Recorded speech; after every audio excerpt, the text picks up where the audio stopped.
నమస్తే అందరికీ. ఎక్కడ పొలిటికల్ సభ జరిగినా లేదంటే ప్రభుత్వ కార్యక్రమం జరిగినా సాంస్కృతిక కార్యక్రమాలు జరుగుతాయి. ఇవేందో మొన్న తెలంగాణ రాజ్యాధికార పార్టీ నిర్వహించినటువంటి కార్యక్రమంలో కూడా సాంస్కృతిక కార్యక్రమాలు జరిగినాయి.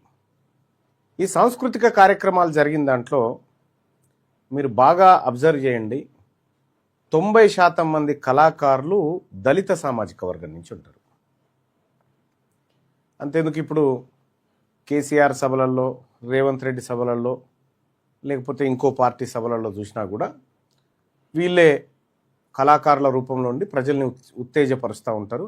వాస్తవానికి కూడా వాళ్ళ దగ్గర సాహిత్యం ఎక్కువ ఉంటుంది. ఎందుకంటే వాళ్ళు వచ్చినటువంటి నేపథ్యం, అణిచివేతకు గురైనటువంటి నేపథ్యంలోంచే పాట పుట్టింది. ఆ రకంగా వాళ్ళకు ఉంది సహజంగా, అది ఉండాలి కూడా, మంచి పరిణామం. ఇక్కడ కేసీఆర్ గురించి అనేక పాటలు పాడుకున్నాం, లేదంటే ఇలా మళ్ళా రావాలి, ఈసారే రావాలి, ఆసారే రావాలని చెప్పి మన దళిత కళాకారులు చాలామంది పాటలు పాడుతూ ఉంటారు. సో నేను ఆ కళాకారులందరికీ కూడా ఈ వీడియో చూడమని రిక్వెస్ట్ చేస్తూ ఉన్నా. ఎందుకోసం మళ్ళీ వాళ్ళు రావాలి, ఎందుకోసం వాళ్ళ ప్రభుత్వాలను పొగుడుతూ కోరుకుంటూ మనం పాటలు రాస్తూ ఉన్నాం, మన కవిత్వాలు రాస్తూ ఉన్నాం అనేది ఒకసారి మనం చర్చించుకోవాల్సినటువంటి అంశం. ఇవాళ తెలంగాణ రాష్ట్రంలో 2014 జూన్ 2న ప్రభుత్వం ఏర్పడ్డది. మన సొంత ప్రభుత్వం అనుకున్నాం, అంటే తెలంగాణ అస్తిత్వంతో కూడినటువంటి ప్రభుత్వం ఏర్పడ్డది అనుకుంటున్నాం. తెలంగాణ రాష్ట్రం వస్తే మన నీళ్లు మనకు వస్తాయి, మన నిధులు మనకు వస్తాయి, మన నియామకాలు మనకు వస్తాయి. ఇది స్లోగన్, నీళ్లు నిధులు నియామకాలు అనేటువంటి స్లోగన్. సో తెలంగాణ రాష్ట్రం వచ్చింది. వచ్చిన తర్వాత తెలంగాణ రాష్ట్రం కోసం ఆత్మ బలిదానం చేసుకున్నటువంటి దళిత బిడ్డలు కానీ, తెలంగాణ రాష్ట్రం రావాలని చెప్పి కొమ్మాలల్లో కోయిలమ్మల పాటలు పాడినటువంటి కళాకారులు కానీ, లేకపోతే ఇంకా అనేకమైనటువంటి గొప్ప గొప్ప పాటల్ని పాడుతూ తెలంగాణ రాష్ట్ర సాధన కోసం మీ శ్రమనంతా దారపోసిన కళాకారులందరికీ కూడా ఈ వీడియో నేను అంకితం చేస్తా ఉన్నా. తెలంగాణ రాష్ట్రం వచ్చిన తర్వాత దళితుల బతుకుల్లో ఏం మార్పు వచ్చింది? ఫస్ట్ ఆఫ్ ఆల్ నేను ఒక క్లారిటీ ఇవ్వాలి. తెలంగాణ రాజ్యాధికార పార్టీ ఫక్తు బీసీల పార్టీ అని చెప్పి చెప్తా ఉన్నాడు తీన్మార్ మల్లన్న. మరి ఇందులో ఎస్సీ ఎస్టీ లేరా అంటే అది మీరు అర్థం చేసుకోవాల్సింది ఏంటంటే, బ్యాక్వర్డ్ క్లాసెస్ అనేది ఇది క్లాసెస్, క్యాస్ట్ కాదు. ఈ క్లాసెస్లోకి వెనకబడ్డటువంటి ప్రతి కుటుంబం వస్తుంది. బీసీ, ఎస్సీ, ఎస్టీ, మైనారిటీ అందరూ వస్తారు. ఇది రాజ్యాంగ నిర్వచనం కూడా. ఇక్కడ తీన్మార్ మల్లన్న దళితుల గురించి మాట్లాడాలి, తీన్మార్ మల్లన్న ఈ వర్గాల గురించి, వాళ్ళు మా వాళ్ళే కదా, ఎందుకు మాట్లాడతాం. ఇవాళ కళాకారులందరూ కూడా మీరు అక్కడో ఇక్కడో వాళ్ళు ఇచ్చేటువంటి, సరే మీ పొట్టకూటి కోసమో మీ కుటుంబాల పోషణ కోసమో అక్కడో ఇక్కడో పాటలు పాడుతూ ప్రత్యేక రచన శైలీలను లేకపోతే అవన్నీ ఏర్పాటు చేస్తూ ఉన్నారు కదా. ఇంకొక మన దళిత బిడ్డ కూడా రేవంత్ రెడ్డిది ఒక పాట రాసిండు కదా. ఏం పాట అది? మన 3 రంగుల జెండా బట్టి పాట రాసిందేమో దళిత బిడ్డ. క్రెడిట్ ఏమని పోయింది? పోయిన క్రెడిట్ ఏమని పోయింది? ఒకవేళ రాసిన అతను రెడ్డి అయి ఉంటే క్రెడిట్ రాసిన అతనికి వచ్చేది, పాడినోనికి పోతుండే. సో ఈ రకంగా ఇక్కడ ఈ కళా బృందాల్లో కూడా ఒక క్లియర్గా మీరు ఆత్మవిమర్శ చేసుకునేటువంటి విషయాన్ని చెప్తాను. మొన్న కులగణన చేసింది రేవంత్ రెడ్డి ప్రభుత్వం. కులగణన చేస్తే దాదాపు 2,47,000 అనుకుంటా లెక్క నేను చెప్తా.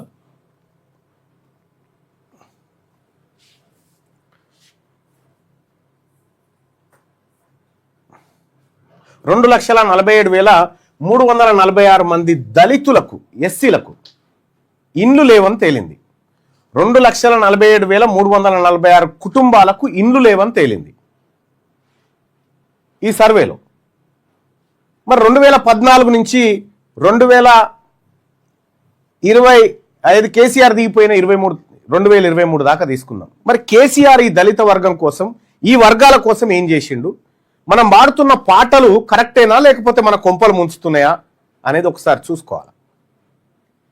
ఎస్సీ ఎస్టీ సప్లాన్ 2013లోనే దామోదర్ రాజనరసింహ గారు ఉప ముఖ్యమంత్రిగా ఉన్నప్పుడు ఆయన సారథ్యంలో కమిటీ వేసి ఎస్సీ ఎస్టీ సప్లాన్ అని చెప్పి ఒక చట్టాన్ని తీసుకొచ్చారు. చారిత్రాత్మకమైనటువంటి చట్టం. ఈ చట్టం ఏంది? ఫస్ట్ ఈ చట్టం గురించి ఎక్స్ప్లెయిన్ చేయాలి మీకు. అంటే ఈ ఏడాది దళితులకు ఓ 1000 కోట్లు కేటాయించారు అనుకో, 1000 కోట్లు ఈ ఏడాది ఖచ్చితంగా ఖర్చు చేయాలి. లేదు ఇందులో ఖర్చు చేయలేదనుకో, ఇందులో ఒక 200 కోట్లు మిగిలి అనుకో, అవి వచ్చే బడ్జెట్లో కలపాలి. మళ్ళా వీటిని ఈ దళితులకే కలపాలి. అప్పుడు 1200 కోట్ల బడ్జెట్ పెట్టాలి వాళ్ళకి.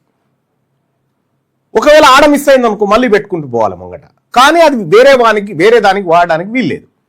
కానీ కేసీఆర్ ఏం చేసిండు తెలుసా? దళిత సోదరులకు చెప్తా ఉన్నా, మా ఆత్మీయ సోదరులకు, కేసీఆర్ ప్రభుత్వం ఎస్సీ ఎస్టీ సప్లాన్ను మొత్తం దెబ్బతీసింది. దీంట్లో దళితులకు దక్కాల్సినటువంటి 13,617 కోట్ల రూపాయలను వివిధ ప్రాజెక్టుల నిర్మాణాల కోసం దారి మళ్లించిండు. 13,617 కోట్ల రూపాయలను వివిధ ప్రాజెక్టుల కోసం దారి మళ్లించిండు. మరి ఇప్పుడు మనకు డబుల్ బెడ్రూమ్ ఇల్లు కావాలి, మనకు అది కావాలి, ఇది కావాలని తిరుగుతూ ఉన్నాం కదా. ఈ 13,617 కోట్ల రూపాయలు గనక దళితుల కోసం మనం ఖర్చు పెట్టినంటే, ఇవాళ చూడండి, రేకుల షెడ్డులో మగ్గుతున్న వారు 41.3%, 8 లక్షల 4 కుటుంబాలు, 400 కుటుంబాలు. ఇక్కడ గుడిసెల్లో బతుకుతున్న వారు 6.9, 1.34 లక్షల కుటుంబాలు గుడిసెల్లో బతుకుతున్నాయి. ఇప్పటికీ ఇల్లు లేని నిరాశ్రయులు 1.12 లక్షల మంది ఉన్నారు. ఇవి సర్వే మొన్న చేసినటువంటి గవర్నమెంట్ సర్వే. ఇక్కడ బడ్జెట్ దళితులందరికీ పంచితే, కేసీఆర్ దారి మళ్లించిన డబ్బులను పంచితే తెలంగాణలోని దళిత కుటుంబాలకు, ఒక్కొక్క దళిత కుటుంబానికి దాదాపు 69,916 రూపాయలు ఇస్తాయి. ఇవి కాకుండా ఇవే 13,617 కోట్లను గనక 2,47,346 మందికి మొత్తం ఇండ్లే లేవు. సాధారణ ఇళ్లలో బతుకుతున్న దళితులు వీళ్ళంతా. రాష్ట్ర వ్యాప్తంగా ఇల్లు లేని గుడిసెల్లో నివసిస్తున్న మొత్తం దళిత కుటుంబాలు 2,47,346. ఒకవేళ 13,000 కోట్లను ఇలా ఇండ్ల నిర్మాణం కోసం కేటాయిస్తే 13,617 కోట్లతోని 2,72,340 ఇండ్లు తయారయ్యేటి. తెలంగాణ రాష్ట్రంలో అసలు ఇల్లే లేని దళితుడు ఉండకపోతుండే. అంటే ఈ రాష్ట్రంలో ఎస్సీలకు దక్కాల్సినటువంటి నిధులను కాళేశ్వరం పేరు మీద, పాలమూరు రంగారెడ్డి పేరు మీద ఈ కార్పొరేట్ కంపెనీలకు దారాదత్తం చేసి వాటిని క్విడ్ ప్రోకో రూపంలో పార్టీ ఫండ్లుగా తీసుకున్నందుక కేసీఆర్కు పాట పాడాలి, మళ్ళీ రావాల్సిందే. ఒక్కసారి మన దళిత కుటుంబాలను నేను అడుగుతా ఉన్నా, కళాకారులను, మనొక్కరి కడుపు నిండితే సరిపోయినా మన జాతులొద్దా? తిండి గతి లేక తాటి కమ్మల కింద కురుస్తున్న వాన, పడుతున్న ఎండకు బతుకులు ఈడుస్తూ, చినిగిపోయిన బట్టలతోని బతుకులు ఈడుస్తున్న జాతుల కోసం మనం ఏమైనా చేస్తున్నామా? ఈ జాతుల కోసం మనం ఎప్పుడు పాడుకుంటాం? ఇది చట్టం ద్వారా రావాల్సినటువంటి డబ్బు. ఇది 13,617 కోట్ల రూపాయల దళితుల సొమ్మును దొరలు ఎత్తుకొని పోయిరు. బాగా ఎత్తుకపోయినావు దొర, మా బతుకులు ఆగం చేసినావు దొర అని పాడుకోవాలన్నా? ఇప్పుడు దేనికోసం పాడుకోవాలా? వీళ్ళ కోసం. ఒక్కసారి వాళ్ళ దగ్గర, వాళ్ళ పక్కన నిలబడ్డప్పుడు నీ జాతికి ఏం చేసిరో ఒక్కసారి ఆలోచన చేసుకోండి. 2,72,000 ఇండ్లు కట్టొచ్చు ఆ డబ్బుతోటి. ఇప్పటి 5 లక్షల రూపాయలతోటి, ఇప్పుడు 5 లక్షల రూపాయలు ఒక ఇంటి నిర్మాణం అనుకున్నా కానీ దాదాపు 2,72,340 ఇండ్లు కట్టొచ్చు. ఇండ్లు లేని వాళ్ళు 2,47,000 మంది ఉన్నారు. ఇంకా మిగులుతాయి. ఇంకో 1,00,000 అదనంగా ఇవ్వచ్చు. అది కాకుండా 100% శాశ్వత గృహ పరిష్కారం. అసలు దళితులకు ఇల్లే లేదనేటువంటి మాట ఉండదు. ఇది కేవలం సప్లాన్ నిధుల విషయంలోనే చెప్తా ఉన్నా నేను. ఇప్పుడు సప్లాను, ఎస్సీ ఎస్టీ సప్లాన్ నిధుల విషయంలోనే చెప్తా ఉన్నా. మీరు ఒక్కసారి పాడేటప్పుడు నీ జాతులకు జరిగిన ద్రోహాన్ని గుర్తుపెట్టుకోండి. నేను ఓన్లీ ఎస్సీ కళాకారులనే చెప్తలేను, ఎస్టీ బీసీ కళాకారులకు కూడా చెప్తా ఉన్నా. ఎక్కడన్నా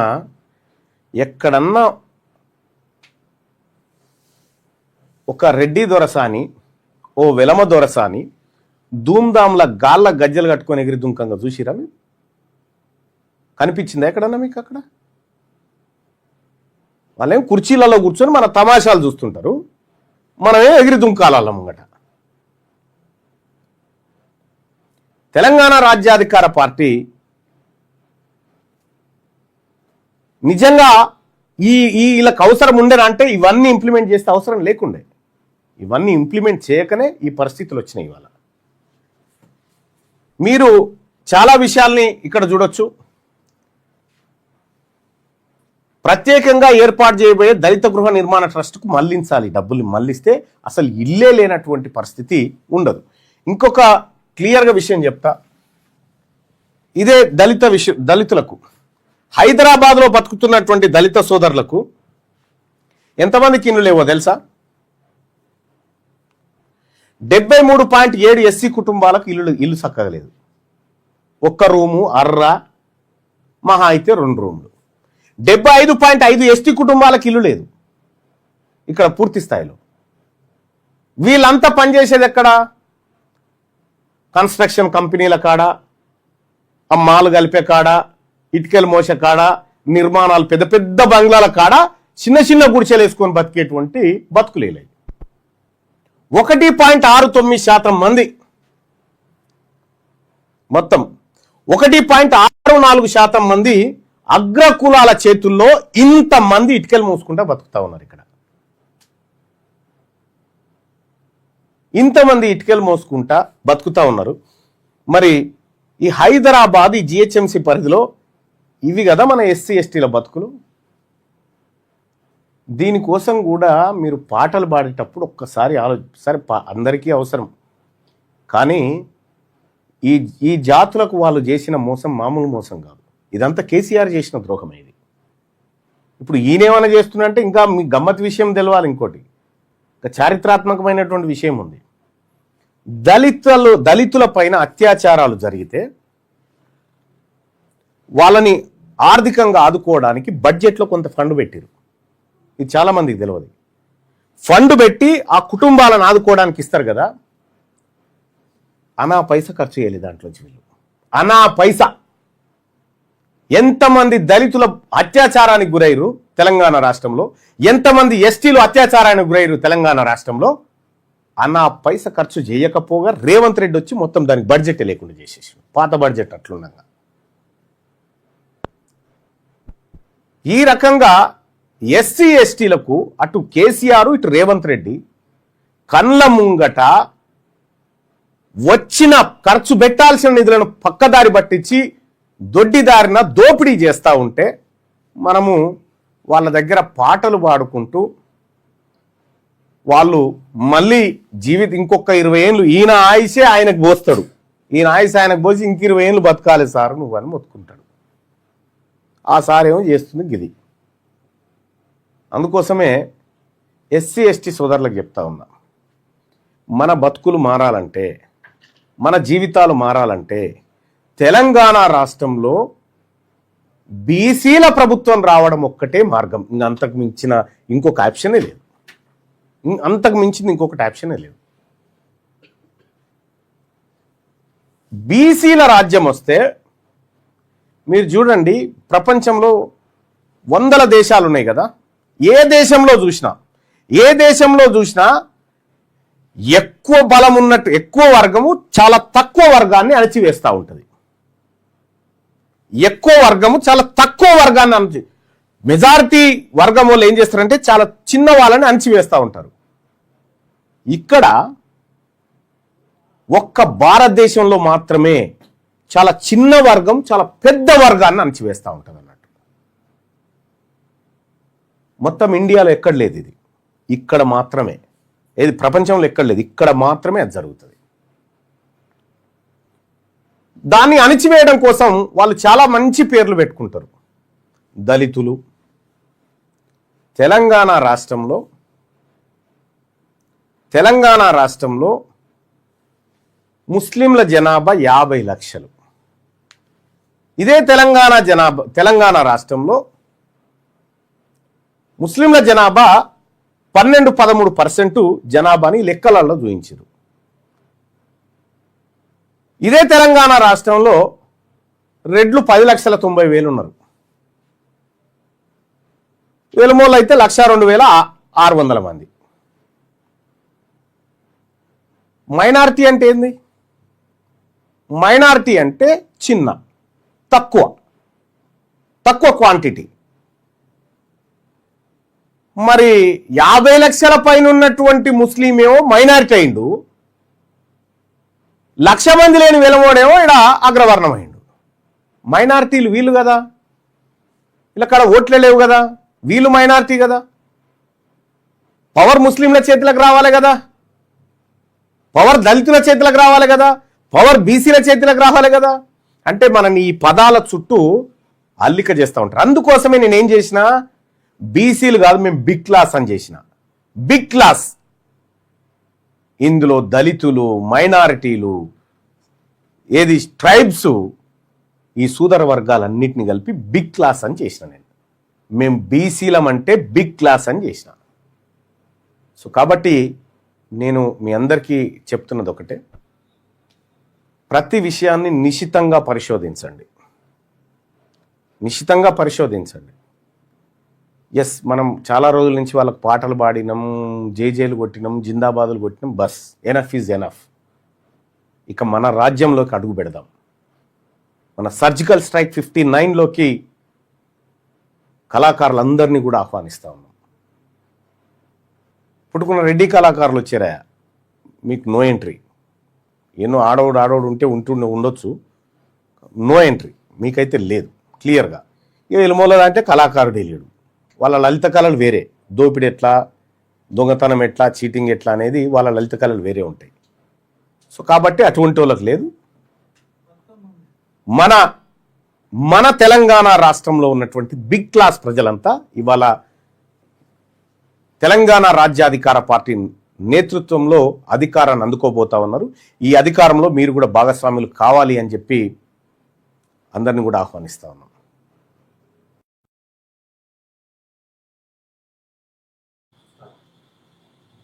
చూశారు కదా, బిగ్ క్లాస్ అంటే బీసీలు అంటే బిగ్ క్లాస్. ఆ బిగ్ క్లాస్లో ఎస్సీ, ఎస్టీ, మైనార్టీలు అందరూ కూడా ఉన్నారు. కాబట్టి ఈ విషయాన్ని అర్థం చేసుకోవాలి. అందుకనే ఇక్కడ క్లాసెస్ బ్యాక్వర్డ్ క్లాసెస్ అని అన్నారు, కానీ బ్యాక్వర్డ్ క్యాస్ట్స్ అనలే. ఇక్కడ కూడా వెనుకబడిన తరగతులు ఉన్నారు, కానీ వెనుకబడిన కులాలు అనలేదు అక్కడ. కాబట్టి ఆ క్లాసెస్లో అందరూ ఉన్నారు. ఇది ఫుల్ క్లారిటీ. కాబట్టి ఈ వర్గాలకు 100% న్యాయం దక్కాల్సిందే. దానికోసం పోరాటం చేస్తామని క్లియర్గా తీర్మానం మల్లన్న చెప్పేసిండు.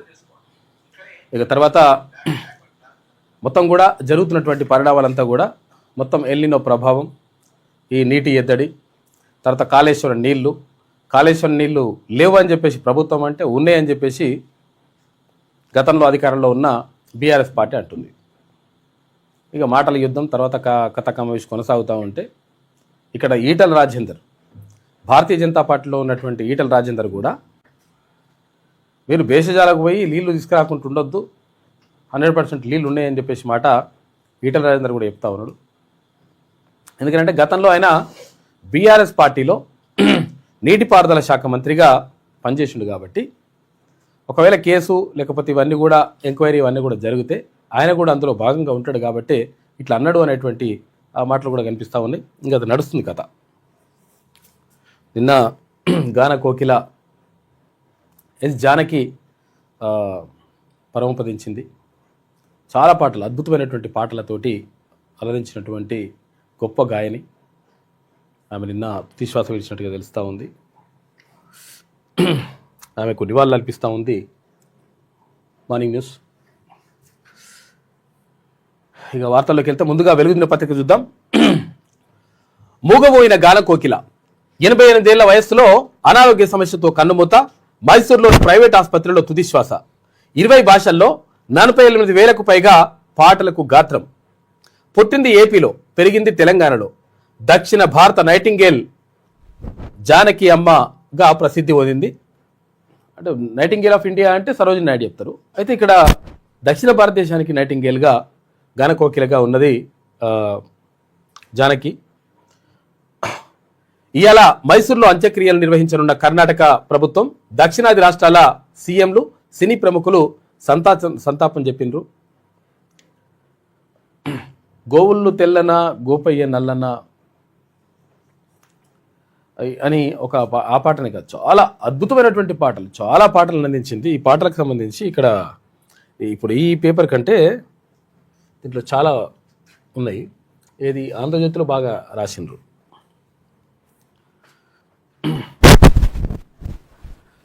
పగలే వెన్నెలా జగమే ఊయలా అనే పాట, అంటే పాత పాటలు అవి పాత తరానికి చెందాయి. మనసా తుల్లి పడకే అతిగా ఆశ పడకే అనే పాట. అబ్బని తీయని దెబ్బ ఎంత కమ్మగా ఉందిరో అబ్బా. ఇట్లా 3 తరాలు అసలు యాక్చువల్గా ఘంటసాల దగ్గర నుంచి, తర్వాత తరం నుంచి, తర్వాత ఇప్పుడు కొత్త తరం వరకు అన్ని రకాలుగా పాటలు పాడిందామే. ఆలరించిన పాటలు ఇవి. తొలిసారి మిమ్మల్ని చూసింది మొదలు, ఎదలోన మొదలాయి ఎన్నెన్నో కథలు. ఈ పాత పాటల్లో ఇవి అద్భుతంగా అప్పట్లో మంచి ప్రాచుర్యంలో ఉండే. ఈ దుర్యోధన దుశ్శాసన దుర్వినీత లోకంలో అని చెప్పేసి ఆ పాట.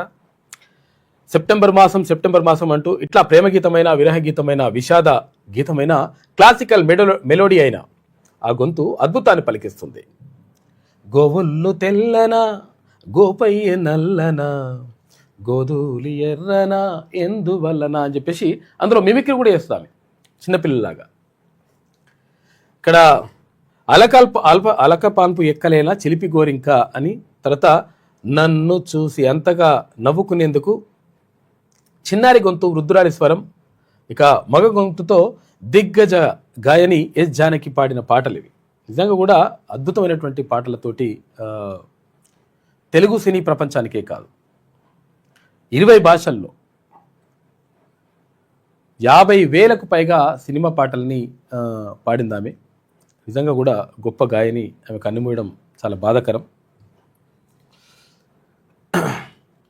రైట్, ముందుగా వెలుగు దినపత్రిక చూద్దాం. అర్ధరాత్రి నరమేధం చూసుకోయిగా వారి మీద ఫోక్సో కేసు అయింది. ఫోక్సో కేసు అయిన తర్వాత అంటే బాలికను లైంగికంగా వేధించిందనేటువంటిది వాడి మీద కేసు అయింది. కేసు అయిన తర్వాత వీడు జైలుకి వెళ్ళలేదు, రిమాండ్కి వెళ్ళకుండా ఏం చేసిండు, యాంటిసిపేటరీ బెయిల్ తీసుకున్నాడు. బెయిల్ తీసుకొని బయటకు వచ్చిండు, బయట తిరుగుతున్నాడు. ఈ నేపథ్యంలో ఇక ఒకవేళ ఫోక్సో కేసులో లోపలికి వెళ్తే 10 ఏళ్ళలో 15 ఏళ్ళలో 20 ఏళ్ళలో మొత్తం మీద అక్కడనే ఉండాల్సి వస్తుంది. ఈ టైంలో ప్రేమించి పెళ్లి చేసుకున్నటువంటి భార్యను, 2 పిల్లల్ని, ఆ కేసు పెట్టిన బాలికను, ఆమె తల్లిని, అలా నానమ్మని, అందరినీ కూడా 6 చంపేసిండు ఈ నరహంతకుడు, కిరాతకుడు. దీనికి రకరకాల కారణాలు ఉంటాయి.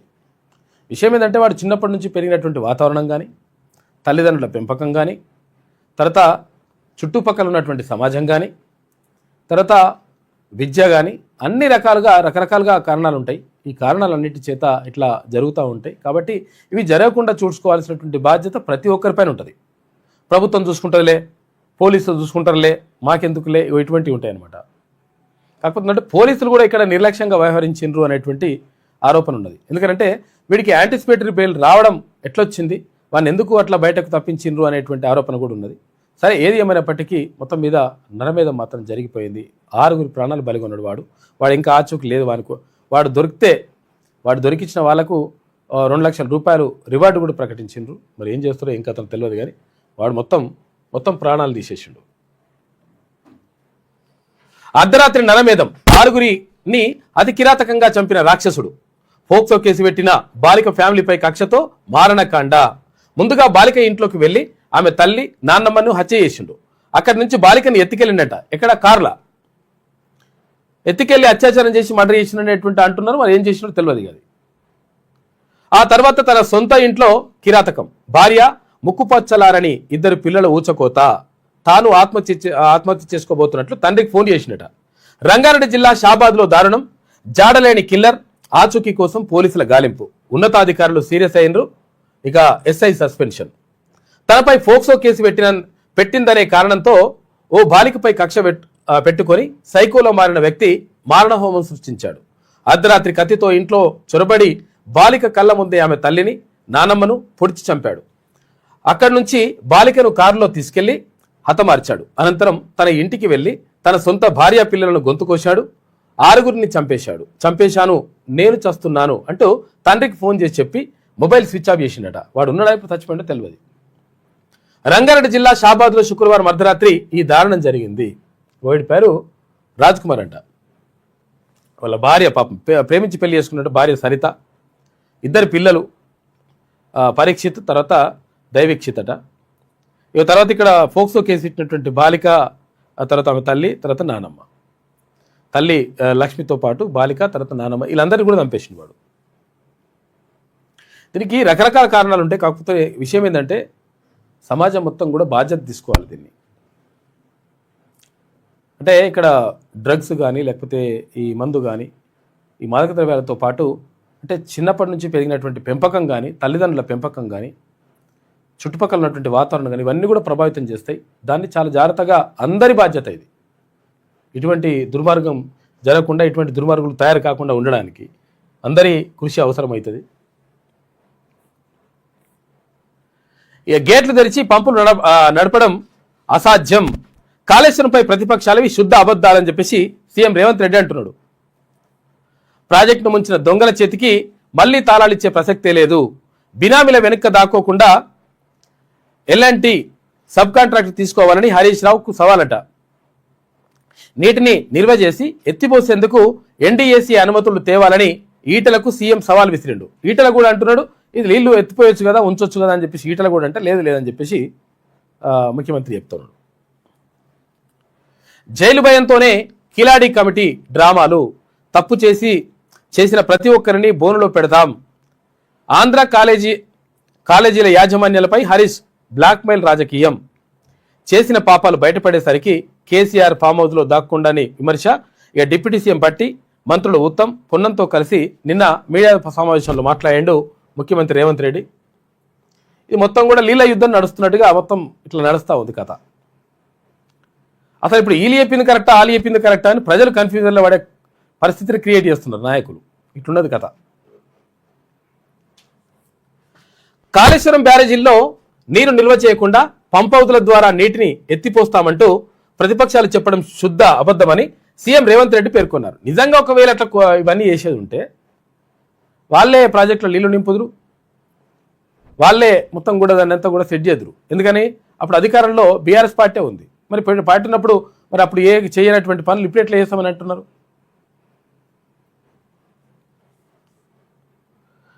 కుంగిపోయిన మేడిగడ్డ, పునాదులు దెబ్బతిన్న అన్నారం, సుందిల రిజర్వాయర్ల గేట్లు మూయలేవు, గేట్లు తెరిచి పంపులు నడపడం అసాధ్యం అని స్పష్టం చేశారు. నేషనల్ డ్యామ్ సేఫ్టీ అథారిటీ కూడా ఇదే విషయం చెప్పిందని టెస్టులు రిపేర్లు అయ్యే వరకు గేట్లు వేయలేమని సీఎం తేల్చి చెప్పారు. అయితే ఎంసీహెచ్ఆర్డీ బోధి పెవిలియన్లో డిప్యూటీ సీఎం పట్టి విక్రమార్క, మంత్రులు ఉత్తమ్ కుమార్ రెడ్డి, పొన్నం ప్రభాకర్తో కలిసి శనివారం సీఎం మీడియాతో మాట్లాడారు. ప్రాజెక్టును సర్వనాశనం చేసి వేల కోట్ల రూపాయల ప్రజాధనాన్ని ముంచేసిన బీఆర్ఎస్ నేతలు ఇప్పుడు రిటైర్డ్ ఇంజనీర్ల ముసుగులో వచ్చి నీటిని ఎత్తిపోయాలంటూ ఉచిత సలహాలు ఇవ్వడం హాస్యాస్పదంగా ఉందన్నారు. ఇక్కడ జాతీయ డ్యామ్ సేఫ్టీ అథారిటీ నివేదికను పక్కన పెట్టి రాజకీయ లబ్ధి కోసం రైతులను తప్పుదోవ పట్టించేందుకు ప్రయత్నిస్తున్నారని విమర్శించారు. ఇక్కడ మేడిగడ్డ బ్యారేజీ కుప్పకూలిపోవడానికి కేసీఆర్ అనాలోచిత నిర్ణయాలు, హరీష్ రావు అవినీతి దాహమే కారణమన్నారు. ఇక 1,00,000 కోట్ల రూపాయల ప్రజాధనాన్ని గోదావరి పాలు చేసి ప్రాజెక్టును శ్మశానంగా మార్చిన మాయల మరాఠీలు ఇప్పుడు తామేదో పత్తి గింజలు అన్నట్లు ఫోజులు కొడుతున్నారని మండిపడ్డారు. ఇక తిమ్మిని బమ్మి చేస్తూ అబద్ధాలతో ప్రజలను నమ్మించాలని చూస్తే బొంద పెడతామని హెచ్చరించిండు ముఖ్యమంత్రి. ఎత్తిపోయాలంటే కనీస నిల్వలు ఉండాల్సిందే. మేడిగడ్డ బ్యారేజ్ బెడ్ లెవెల్ అంటే 80.5 మీటర్లు కాగా కన్నెపల్లి పంప్ నుంచి నీటిని ఎత్తిపోసేందుకు కనీసం 93.5 మీటర్ల మేర నీటి నిల్వ ఉండాలి. అంటే బ్యారేజీలో 5 టీఎంసీలు నీటి నిల్వ చేయాల్సి ఉంటుంది. తక్కువ 5 టీఎంసీలు ఉండాలి. మరి అవి లేనప్పుడు ఎత్తిపోయడానికి వీల్లేదని వీళ్ళు అంటున్నారు. లేదు ఎత్తిపోయొచ్చు అని వాళ్ళు అంటున్నారు. ఇవి ఎట్లా నడుస్తుంది కథ? రైతు డిస్కంకు ఈఆర్సీ పచ్చ జెండా, టీజీఆర్ పీసీడీఎల్ లైసెన్సు జారీ చేసిన రాష్ట్ర విద్యుత్ నియంత్రణ మండలి 4 నెలల్లో కార్యకలాపాలు ప్రారంభించుకోవాలని ఆదేశాలు. విద్యుత్ కనెక్షన్లను మార్చుతూ ఉత్తర, దక్షిణ డిస్కంలకు కొత్త లైసెన్సులు జారీ. వ్యవసాయానికి ఉచిత విద్యుత్ కొనసాగింపు, మోటార్లకు మీటర్లు ఉండవని చెప్తా ఉన్నారు. సర్కారు హామీ ఇచ్చినట్లు ఈఆర్సీ వెల్లడి అని చెప్పేసి ఒక వార్త కనిపిస్తా ఉంది. సెమీ కండక్టర్ సెక్టార్లో 10 లక్షల జాబ్స్ ఉంటాయంట. హైదరాబాద్ నుంచి 3 బుల్లెట్ రైన్లు కారిడార్లు అని చెప్పేసి కేంద్ర మంత్రి, రైల్వే మంత్రి అశ్విని వైష్ణవ్ అంటున్నాడు. విజయవాడకు 70 నిమిషాలు, ముంబైకి 2 గంటల 20 నిమిషాల్లోనే వెళ్ళొచ్చట. ఎలక్ట్రానిక్స్ తయారీ పరిశ్రమ 30 లక్షల కోట్లకు చేరిందని వెల్లడి. కేంద్ర మంత్రి కిషన్ రెడ్డితో కలిసి హెచ్ఐసిసి పారిశ్రామికవేత్తలతో భేటీ అయిందంట. ఎవరు? కేంద్ర మంత్రి, రైల్వే మంత్రి అశ్విని వైష్ణవ్. మేడిగడ్డను ముట్టుకోకుండానే కన్నెపల్లి నుంచి నీటిని లిఫ్ట్ చేయొచ్చు అని చెప్పేసి కేటీఆర్ అంటున్నాడు. 96 మీటర్ల ఎత్తులో నీళ్లు పోతున్నాయి కేటీఆర్. రోజు 2 టీఎంసీల చొప్పున 100 రోజుల్లో 200 టీఎంసీలు ఎత్తిపోయొచ్చు. గోదావరిలో పైన ఎక్కడ నీళ్లు లేవు, కన్నెపల్లి దగ్గరనే ఉన్నాయి. అది మేడిగడ్డ కాదు, మేటిగడ్డ. 28 లక్షల క్యూసెక్ల వరదను తట్టుకుంటుందని చెప్పేసి కామెంట్ చేసిండు. వీళ్ళేమో చేయొచ్చు అంటారు, వాళ్ళేమో చేయాలంటున్నారు. అది ఒకటి కథ. జిల్లాల్లో ఫెర్టిలిటీ ఓపీ క్లినిక్లు అంట. ఏది? సంతాన సాఫల్య కేంద్రాలకు సంబంధించి జీజీహెచ్ జిల్లా హాస్పిటల్లో ఏర్పాటు చేయాలని సర్కార్ నిర్ణయం. వారంలో ఒక రోజు సంతాన సమస్యలకు స్పెషల్ ఓపీ పెడతారట. ఆయా హాస్పిటళ్లలో సీనియర్ గైనకాలజిస్టుల సేవలు వినియోగిస్తారు. సంతానం లేక ఏండ్ల తరబడి ఎదురు చూస్తున్న నిరుపేద దంపతులకు ఇకపై జిల్లా స్థాయిలోనే ప్రాథమిక ఫెర్టిలిటీ చికిత్సలు ప్రారంభించాలని రాష్ట్ర ప్రభుత్వం నిర్ణయించింది. సాధారణ సమస్యలైతే జిల్లా హాస్పిటల్లోనే మందులతో ట్రీట్మెంట్ అందించాలని, ఇక ఐవీఎఫ్ తర్వాత ఐయుఐ వంటి చికిత్సలు అవసరమైన వాళ్ళనే హైదరాబాద్లోని గాంధీ తర్వాత పేట్ల బుర్జు వంటి ప్రభుత్వ హాస్పిటల్కు రిఫర్ చేసేలా చూడాలని వైద్య ఆరోగ్య శాఖ భావిస్తోంది. ఇందులో భాగంగా సంతానానికి సంబంధించిన చిన్న సమస్యలకు ప్రైవేట్ సెంటర్లను ఆశ్రయించకుండా జిల్లాలోనే ఫెర్టిలిటీ ఓపీ క్లినిక్లు ఏర్పాటు చేసేలా ప్లాన్ చేస్తుందట. ఒకవేళ ఐవీఎఫ్ తర్వాత ఐయుఐ వంటి సేవలు అవసరం పడితే జిల్లా క్లినిక్స్ నుంచి గాంధీ తర్వాత పేట్ల బుర్జు హాస్పిటల్, పేట్ల బుర్జు అంటే ఇక్కడ హైకోర్టు పక్కకు ఉంటుంది, హాస్పిటల్లో ఉన్న ప్రభుత్వ ఐవీఎఫ్ సెంటర్లకు రిఫర్ చేసేలా వ్యవస్థను సిద్ధం చేస్తున్నది. జిల్లా కేంద్రాల్లోని ప్రభుత్వ జనరల్ హాస్పిటల్స్, జిల్లా హాస్పిటల్స్లో ఒక చోట ప్రత్యేకంగా ఫెర్టిలిటీ ఓపీ క్లినిక్లను ప్రారంభించనున్నారని చెప్పేసి ఒక వార్త కనిపిస్తుంది. మొత్తం మీద సంతాన సాఫల్య కేంద్రాలు కూడా ఏర్పాటు చేయాలని చెప్పేసి అనుకుంటున్నారంటే చాలా మంది సంతానం లేక ఇబ్బంది పడుతున్నారు కాబట్టి. ఇక మూగబోయిన గాన కోకిల 88 వయసులో అనారోగ్యంతో కన్నుమూసింది ఎస్ జానకి. వియత్నాంలో టూరిస్టుల బోటు బొల్తా పడ్డది. 15 మంది ఇండియన్స్ చనిపోయినారు. మరణించిన వారిలో 3 ఏపీ వాసులు ఉన్నారు. తర్వాత తెలంగాణ వాళ్ళు. అసలు యాక్చువల్గా ఇది లావో ఉంటుంది కదా, లావో అని మొబైల్ ఫోన్ కంపెనీ ఉంటుంది కదా, ఆ కంపెనీ ఏం చేసిందంట, వియత్నాం టూర్ తీసుకుపోయిందంట. టూర్ తీసుకుపోతే 35 మంది ఏపీ వాళ్ళు ఉన్నారు, 40 మంది తెలంగాణ వాళ్ళు కూడా ఉన్నారు అందులో. అయితే తీసుకుపోతే అక్కడ మొత్తం కూడా కొంచెం ఆ బోటు కొంచెం అటు ఇటు అయిపోయి బోటు బోల్తా పడ్డదంట.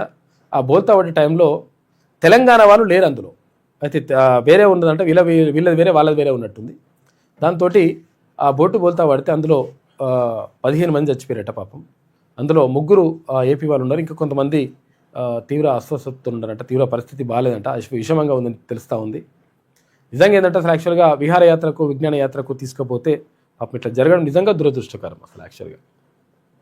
అయితే ఇక్కడ పరిహారం మేము లావో కంపెనీ కూడా పరిహారం మేము వాళ్ళకి చెల్లిస్తామని చెప్తుంది. ఎంతనో కానీ క్లారిటీ ఇవ్వలేదు ఇంకా. మరణించిన వారిలో 3 ఏపీ వాసులు, 10 మంది తమిళనాడు, 2 కేరళ పర్యాటకులు. ఉవ్వెత్తిన ఎగిసిపడ్డ అలలు దాటికి బొల్తా పడ్డది బోటు. తీరానికి 400 మీటర్ల దూరంలో ప్రమాదం. దగ్గరికి వచ్చినాక ప్రమాద సమయంలో బోట్లో 36 మంది ఉన్నారట. 21 మందిని కాపాడినరు వియత్నాం కోస్ట్ గార్డ్స్. అక్కడ ఉన్నటువంటి వాళ్ళు కాపాడారట, వాళ్ళు కోస్ట్ గార్డులు. ఇక్కడ తెలంగాణ నుంచి వెళ్ళిన 40 మంది టూరిస్టులు సేఫ్గా ఉన్నారు. వియత్నాంలోని పూక్వాక్ ద్వీపంలో శనివారం మధ్యాహ్నం ఘోర ప్రమాదం చోటు చేసుకుంది. భారత పర్యాటకులతో వెళ్తున్న స్పీడ్ బోటు ఒకటి అలల దాటికి అదుపు తప్పి బోల్తా పడింది. దీంతో 15 మంది పర్యాటకులు దుర్మరణం పాలయ్యారు. మృతుల్లో 3 ఆంధ్రప్రదేశ్ వాసులు కాగా 10 మంది తమిళనాడుకు చెందినవారు. మరో 2 కేరళ వాసులని భారత రాయబార కార్యాలయం వెల్లడించింది. ప్రముఖ మొబైల్ సంస్థ లావా నిర్వహించిన బిజినెస్ టూర్లో భాగంగా బాగా మంచిగా చేసిండ్రు వీళ్ళు అని చెప్పేసి టూర్ తీసుకుపోయారట. దక్షిణాది రాష్ట్రాల నుంచి మొత్తం 110 మంది డిస్ట్రిబ్యూటర్లు వియత్నాం వెళ్లారు. టూర్లో భాగంగా పూక్వాక్ ద్వీపం సందర్శించారు. అక్కడ నుంచి స్పీడ్ బోట్లో తిరిగి వస్తుండగా ఈ దుర్ఘటన చోటు చేసుకుంది. ప్రమాద సమయంలో బోట్లో 36 మంది ఉన్నారట. పాపం కాగా విహారయాత్రకు వెళ్లిన వారు విగత జీవులుగా మారడంతో బాధితుల కుటుంబాలు తీవ్ర విషాదంలో మిగిలిపోయినాయి. ప్రమాదం ఎలా జరిగింది? ఇక పూక్వాక్ ద్వీపంలో పర్యటిస్తున్నటువంటి భారత పర్యాటకులు హాన్మే రూట్ ఎన్గోయ్ ద్వీపం సందర్శించాక మధ్యాహ్నం హాంతోయ్ పోర్టుకు బయలుదేరారు. అయితే ఓ స్పీడ్ బోట్లో 32 మంది భారతీయులు 4 సిబ్బంది ప్రయాణం ప్రారంభించారు. తీరం సమీపిస్తుండగా వాతావరణం ఒక్కసారిగా మారిపోయింది. దాదాపు 400 మీటర్ల దూరంలో ఉన్నప్పుడు అలలు ఎగిసిపడడంతో పాటు బలమైన గాలులు వీచినట్టు దీంతో బోల్తా పడ్డది. దాంతో పాపం ప్రమాదం జరిగింది. చనిపోయినారు 3. మన ఇక్కడ ఏపీ వాళ్ళు 3 చనిపోయారు. మొత్తం 15 మంది చనిపోయారు. ఇంకా కొంతమంది కూడా కష్టమే ఉన్నది పరిస్థితి. ఇది వెలుగులో ఉన్నటువంటి ప్రధాన కథనాలు. అయితే ఒకసారి విజయక్రాంతి చూద్దాం. కొలువుదీరిన గుట్ట పాలక మండలి ప్రధాన వార్త ఎందుకైందంటే ఇక్కడ సిఎల్ రాజం గారి సతీమణి, తర్వాత ఇక్కడ విజయక్రాంతి పత్రిక ఎండి కూడా సభ్యురాలుగా ఉన్నదామె. ఆలయ నూతన ట్రస్ట్ బోర్డు సభ్యుల ప్రమాణ స్వీకారోత్సవం. సభ్యురాలిగా బాధ్యతలు స్వీకరించిన విజయక్రాంతి దినపత్రిక ఎండి విజయరాజం ఆమెకు కూడా అందులో అవకాశం ఇచ్చారు. విజయక్రాంతి ఇక్కడ దేవాదాయ శాఖ మంత్రి కొండా సురేఖ హాజరైందని చెప్పేసి ఒక వార్త కనిపిస్తూ ఉంది. నిన్న శనివారం ప్రసిద్ధ పుణ్యక్షేత్రం లక్ష్మీ నరసింహస్వామి దేవస్థాన పాలక మండలి సభ్యురాలిగా ప్రమాణ స్వీకారం చేసిన విజయక్రాంతి దినపత్రిక మేనేజింగ్ డైరెక్టర్ చిలప్పగారి విజయరాజంకు స్వామివారి చిత్రపటాన్ని అందజేస్తున్న దేవాదాయ శాఖ డైరెక్టర్ హనుమంతరావు. చిత్రంలో విజయక్రాంతి చైర్మన్ సిఎల్ రాజం కూడా ఉన్నారు. ఎస్ జానకి 1938 నుంచి 2026 వరకు గగనానికి ఎగిన మన గాయనిమని జానకమ్మ ఇక లేరు. మైసూరు ఆసుపత్రిలో గుండెపోటుతో హఠాన్మరణం. సినీ రాజకీయ రంగాల ప్రముఖులు తీవ్ర సంతాపం చెప్పారు. 17 భాషల్లో 50,000కు పైగా పాటలు, 4 జాతీయ సినీ అవార్డులు ఆమె సొంతమైనవి.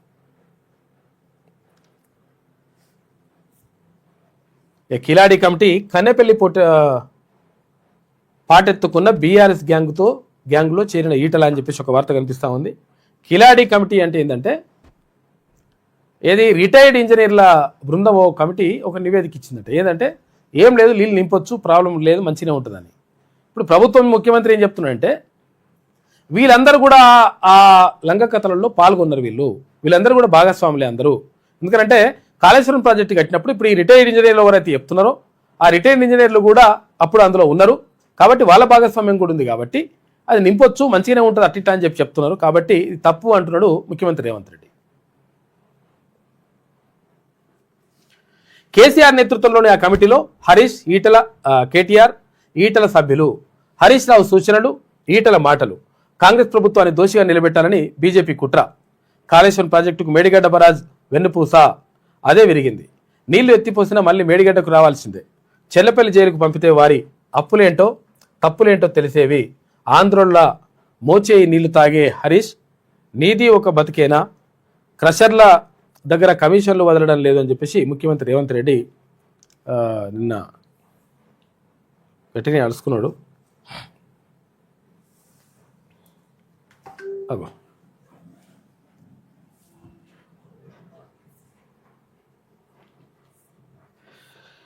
గోవుల్లో తెల్లనా, గోపయ్య నల్లనా, గోదూరి ఎర్రన ఎందువలన. రైట్.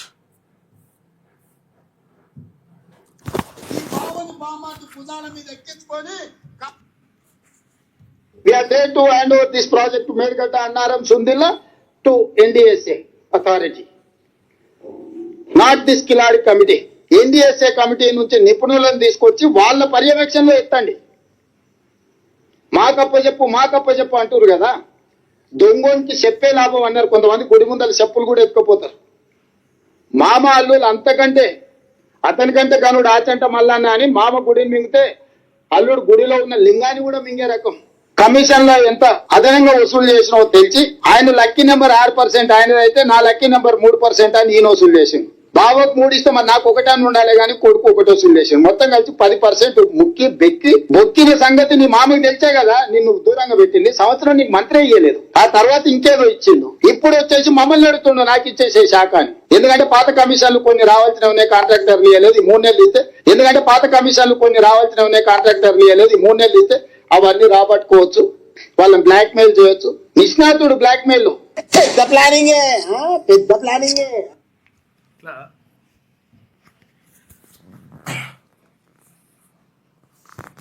ఇది దీనికి సంబంధించి కాళేశ్వరానికి సంబంధించి రేవంత్ రెడ్డి తిరిగి ఎన్నికయ్యేది కలే. కాళేశ్వరం నీటిని ఎత్తిపోయకుండా తెలంగాణ ప్రజలపై పగబట్టారు.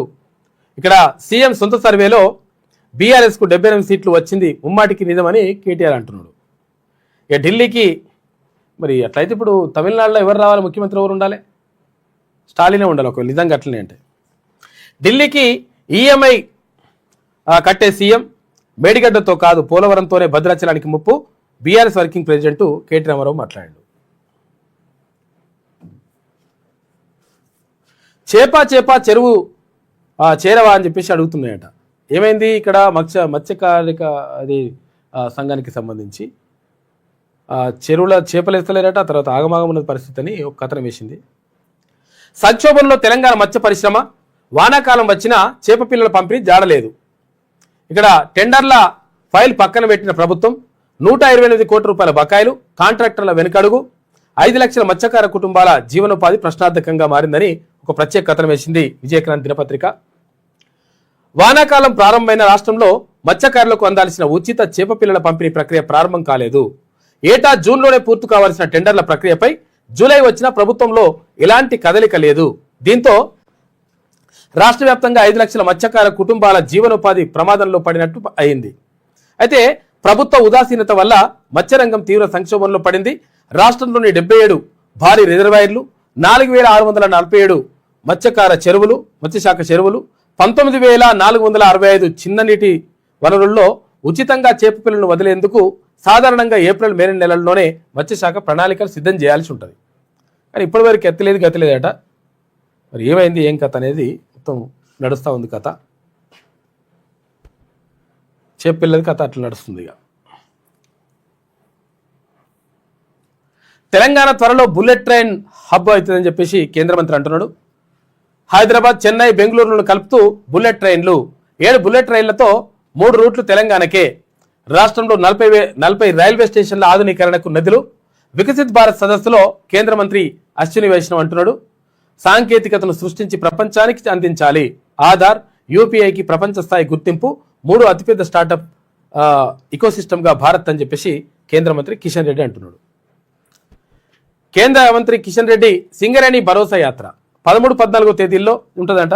ఏది ఇప్పుడు ఇదంతా గెలికింది ఎవరంటే ఇక్కడ ఉప ముఖ్యమంత్రి భట్టి విక్రమార్క గెలికింది. మా వాళ్ళే ఉండే అంతా మొత్తం యూపీఏ ఉన్నప్పుడే అట్లా అయింది అనగానే అట్లయితే అని చెప్పేసి ఇప్పుడు వాళ్ళు అందుకున్నారు. 4 జిల్లాల్లో పర్యటన, 3 చోట్ల సభలు, 5 బొగ్గు గనుల వద్ద గేట్ మీటింగ్స్. ఇక పాల్గొననున్న బీజేపీ రాష్ట్ర చీఫ్ రామచంద్రరావు, పార్టీ ఎంపీలు, ఎమ్మెల్యేలు, ఎమ్మెల్సీలు. వియత్నాంలో విషాదం. ఇక ఫూక్వాక్ దీవుల వద్ద పడవ బోల్తా పడ్డది, 15 మంది చనిపోయారు పాపం. అర్ధరాత్రి హత్యాకాండ, ఫోక్సో కేసు కక్షతో 6 గొంతు కోసిన ఉన్మాది. బాలిక, ఆమె తల్లి, నాన్నమ్మతో సహా భార్య, 2 పిల్లలు బలి. రంగారెడ్డి జిల్లా షాబాద్లో ఘటన, పోలీసులు పట్టించుకోలేదంటూ రోడ్డెక్కిన గ్రామస్తులు. పరారీలో నిందితుడు రాజ్కుమార్. ఇక షాబాద్ ఎస్ఐ ఇన్స్పెక్టర్లపై సస్పెన్షన్ వేటేసిరట. వాళ్ళని సస్పెండ్ చేసిరు. ఎందుకు మీరు యాంటిసిపేటరీ పీరియడ్ వస్తున్నట్టు చేసిరని. ఇది విజయక్రాంతిలో ఉన్నటువంటి ప్రధాన కథనాలు. అయితే ఒకసారి చిన్నారి తెలంగాణ చూద్దాం. సలసలమంటున్న వంట నూనె రేట్లు పెరుగుతూ ఉన్నాయి. ఏడాదిలో 12.8% పెరిగిన ధరలు. 5 లీటర్ల సన్ఫ్లవర్ ఆయిల్ ఎంతుందంటే 1395 రూపాయలట. యుద్ధ సంక్షోభాలే ప్రధాన కారణం. పండుగల సీజన్ నాటికి మరింత పెరిగే అవకాశం ఉంటుందట. 30% పడిపోయిన నూనె గింజల సాగు తక్కువైనవి. నూనె గింజల సాగు ఏం తక్కువైంది, ఇవి ఇక్కడ రేట్లేం పెరుగుతున్నాయి. రవాణా రంగంలోనే గొప్ప మైలురాయి. దేశంలోనే బుల్లెట్ ట్రైన్ హబ్గా తెలంగాణ. గంటలో విజయవాడ జర్నీ, 2 గంటల్లో చెన్నై ప్రయాణం. 7 బుల్లెట్ రైళ్లలో తెలంగాణకి 3 రూట్లు దక్కినాయి అని చెప్పేసి కేంద్ర మంత్రి అశ్విని వైష్ణవ్ అంటున్నాడు. ఇగో చూసుకో లెక్క. బకాయిల రికార్డు. వెలుగుల వెనుక చీకట్లు. కార్మికుల కష్టం కాగితాలకే పరిమితం. ఉచితాల వెలుగుల్లో సింగరేణి విలవిలలాడుతుంది. సింగరేణిని మింగేస్తున్న జెన్కో, ట్రాన్స్కో. నల్ల బంగారానికి సర్కారు పంగనామం పెట్టింది. 36,000 కోట్ల రూపాయలు దాటిన కరెంటు బాకీ. పాలకుల పబ్లిసిటీకి సింగరేణి బలైపోతుంది. ఊబిలా మారుతున్న విద్యుత్ బకాయిలు. 12 ఏళ్లలో 12 రెట్లు సింగరేణిని అప్పుల్లో ముంచుతున్న రాష్ట్ర సంస్థలు. ఇక 24 గంటల కరెంటు క్రెడిట్ ప్రభుత్వానికే. మరి సింగరేణికి ఇవ్వాల్సిన 36,000 కోట్ల రూపాయల మాట ఏంది? సింగరేణిపై సర్కార్ సవతి తల్లి ప్రేమ. 95% బాకీ మన తెలంగాణ విద్యుత్ సంస్థలకే ఉందని చెప్పేసి ఇగో పేరు పెరమల్లది ఆరగింపు అయ్యగారిది అన్నట్టు ఇక్కడ పేరు వచ్చేదేమో ప్రభుత్వానికి వస్తున్నది, సింగరేణి ఏమో పైసలని, సింగరేణిదేమో కరెంటు. ఇది కథ నడుస్తుందని చెప్పేసి ప్రత్యేక కథనం వేసింది. తెలంగాణ గడ్డపై ఏ ప్రభుత్వం ఉన్నా ప్రజలకు 24 గంటల కరెంట్ ఇస్తున్నామనే రాజకీయ మైలేజ్ పాలకులది అవుతుంది. కానీ ఆ వెలుగుల వెనుక ఉన్న సింగరేణి కార్మికుడి శ్రమ, ఆ సంస్థ ఎదుర్కొంటున్న ఆర్థిక చీకట్లు మాత్రం పాలకుల కంటికి అనడం లేదు. నాడు బీఆర్ఎస్, నేడు కాంగ్రెస్. పేర్లు మారినా సింగరేణిని అప్ల ఊబిలోకి నెట్టేసే సవతి తల్లి ప్రేమ మాత్రం మారలేదు. రాష్ట్రానికి 64% థర్మల్ విద్యుత్ అందిస్తూ, అంటే బొగ్గుతో తయారయ్యేది థర్మల్. రాత్రింబవళ్లు కష్టపడుతున్న సింగరేణి సంస్థకు సొంత రాష్ట్ర విద్యుత్ సంస్థలైన జెన్కో, ట్రాన్స్కోలు ఏకంగా 36,000 కోట్ల రూపాయలు బకాయి పెట్టడం కేవలం నిర్లక్ష్యం కాదు, ఒక లాభదాయకమైన ప్రభుత్వ రంగ సంస్థను ఉద్దేశపూర్వకంగా సంక్షోభంలోకి నెట్టడమే అని చెప్పేసి అంటా ఉన్నారు. ఇది పరిస్థితి.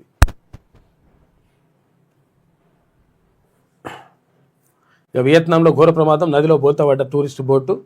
19 మంది పర్యాటకులు చనిపోయారట. పెరిగినట్టున్నారు. మేడిగడ్డతో సంబంధం లేదు, అయినా కన్నెపల్లి నుంచి వాటర్ను లిఫ్ట్ చేయొచ్చు. ప్రస్తుతం కన్నెపల్లి వద్ద 96.79 మీటర్ల నీటి ప్రవాహం ఉంది. ఈ ప్రవాహం 100 రోజులు ఉంటుంది. రోజుకు 2 టీఎంసీలు లిఫ్ట్ చేయొచ్చు. కానీ రేవంత్ స్పందించడం లేదు. ఇది కాలం తెచ్చిన కరువు కాదు, కాంగ్రెస్ ప్రభుత్వం తెచ్చిన కరువు అని చెప్పేసి BRS working president KT Ramarao అంటున్నారు. ఇక పీఓకేపై భారత్ గురిపెట్టిందట. ఆ ప్రాంతం స్వాధీనమే టార్గెట్. ఏమైంది? యాక్చువల్గా ఇక్కడ అంతుంది కదా, ఇదంతుంటే అదంతా మొత్తం కూడా పాక్ ఆక్రమిత కాశ్మీర్గా ఉన్నది. ఇప్పుడు పాక్ ఆధీనంలో ఉన్నది. ఇప్పుడు అది ఏది? పాక్ ఆక్యుపైడ్ కాశ్మీర్ అని. దాన్ని ఇప్పుడు స్వాధీనం చేసుకోవడానికి భారత్ ప్రయత్నం చేస్తూ ఉంది. ఏమవుతుందంటే అక్కడ ఉన్నటువంటి ప్రజలను అడిగితే మేము భారత్లో కలుస్తాం రా నాయన అని చెప్తున్నాడు. వాళ్ళు అట్టెట్లా కలుస్తారని చెప్పేసి తుపాకులు గురిపెట్టిండ్రు. 30 మంది చంపేసిండ్రు. ఎవరు? పాకిస్తాన్ వాడు. ఎందుకు? ఇక్కడ ధరలు పెరుగుతున్నాయి. ఏది? గోధుమ పిండి ధరలు పెరుగుతుంది, గోధుమల ధరలు పెరుగుతున్నాయి, నూనె ధరలు పెరుగుతున్నాయి, పెట్రోల్ ధరలు పెరుగుతున్నాయి, రకరకాలుగా ఇబ్బంది అయిపోతున్నది, మాకు కనీసము ఆదుకునే పరిస్థితి లేదు అని పాకిస్తాన్లో కలుపుకున్నటువంటి ఏదైతే పాక్ ఆక్రమిత కాశ్మీర్ ఉందో అక్కడ ఉన్నటువంటి ప్రజలు చెప్తున్నటువంటి మాట. దీంతో భారత్ మొత్తం మీద భారత్ వైపు వాళ్ళు భారత్లో కలిస్తే బాగుంటుందని చెప్పేసి, ఎందుకంటే గతంలో భారత్లో భాగమే వాళ్ళు, కానీ ఆక్యుపైడ్ కాశ్మీర్గా దాన్ని తీసుకున్నారు. దీంతో దానిపైన మొత్తం కూడా వ్యూహాలు రచిస్తూ ఉంది భారత్ కూడా. వాళ్ళని భారత్లో కలుపుకునేటువంటి ప్రయత్నం చేస్తూ ఉంది. అది సక్సెస్ కూడా అవుతుంది. ఆ దిశగా పావులు కలుపుతున్న ఇండియా ఆక్రమిత కాశ్మీర్లో తారాస్థాయికి చేరిన అల్లర్లు, భారత్కు కలిసి వస్తున్న పరిణామాలు, పాక్ ఎత్తుగడలకు పై ఎత్తులు, పీఓకేలో ప్రజాభిప్రాయ సేకరణకు భారత్ ప్రయత్నాలు చేస్తుంది.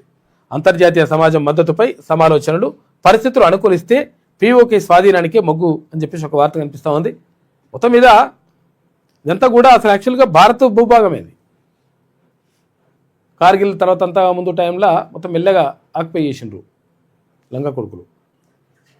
ఆపరేషన్ సింధూర్ తర్వాత భారత్ పాకిస్తాన్ సంబంధాల్లో కొత్త వ్యూహాత్మక దశ మొదలైందనే విశ్లేషణలు వినిపిస్తున్నాయి.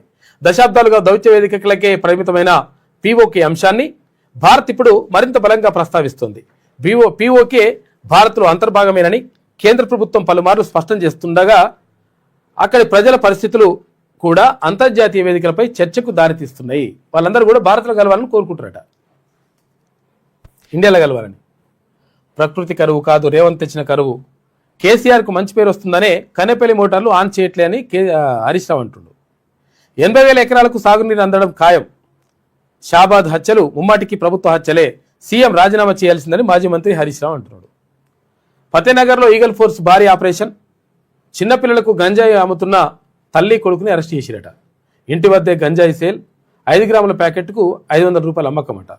పట్టుబడిన 31 మందిలో 11 మంది సింగిల్ పేరెంట్ పిల్లలే ఉన్నారట. అమ్మ లేకపోతే నాన్న చనిపోయిన వాళ్ళ పిల్లలు ఉంటారు కదా, సింగిల్ పేరెంట్, ఆ పిల్లలు ఉన్నారట. వారిలో 29 మందికి గంజాయి పాజిటివ్ వచ్చిందట. వాళ్ళు కూడా తీసుకుంటున్నారు. ఇక సింగరేజ్ జానకి మృతి. సినీ ఇండస్ట్రీలో తీరని విషాదం. కొంతకాలంగా వయోభారంతో అనారోగ్య సమస్యతో బాధపడుతున్న జానకి 50,000కు పైగా పాటలు పాడింది ఆమె. ఉత్తమ గాయనిగా 4 జాతీయ పురస్కారాలు, పలు రాష్ట్రాల నుంచి 31 సార్లు పురస్కారాలు వచ్చినాయి. గాన కోకిల, నైటింగేల్ ఆఫ్ సౌత్ ఇండియాగా గుర్తింపు.